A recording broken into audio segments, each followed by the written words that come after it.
Jingle All the Way.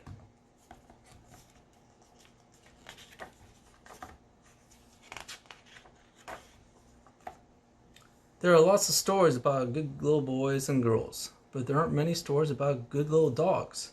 And this is a story about Jingle, the hushy pup. And Jingle was a good dog. He never made a mess. He never chewed holes in the ground things. And never, not once, kept people awake at night with his barking. He always did what he was told.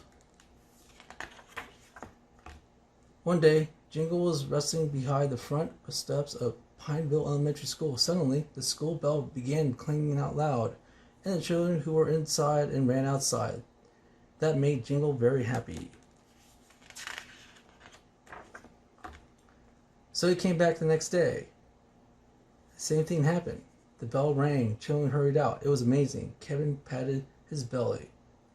Sarah scratched his ears. Jennifer said, "Jingle, you're a good dog." Jingle loved to bark hello. Jingle even loved to sing. But what Jingle loved most was being his friends. He liked to race Kevin to the edge of the schoolyard, but every day Kevin said, "Bye, Jingle, it's time for me to go." Sometimes he followed Sarah to the school bus, and Sarah said, "Sorry, Jingle, I've got to go home." On a snowy day, Jingle even dashed all the way to Jennifer's house. Jennifer laughed. "Silly dog, Jingle, you've got to go home." Usually Jingle did exactly what he was told, but since he didn't have a home, he couldn't go there. Instead, he went back to Pineville Elementary, waited for the school bell, and waited all night and day, but it didn't ring.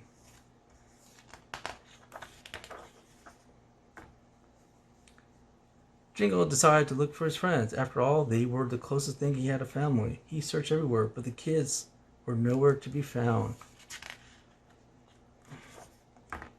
Then Jingle remembered seeing a very long line for kids at the toy store. They were waiting so patiently. It was important. Their thought of finding his friends made Jingle want to sing. But when Jingle arrived at the store, there were no children. There were only colorful storefront windows and a whole lot of quiet.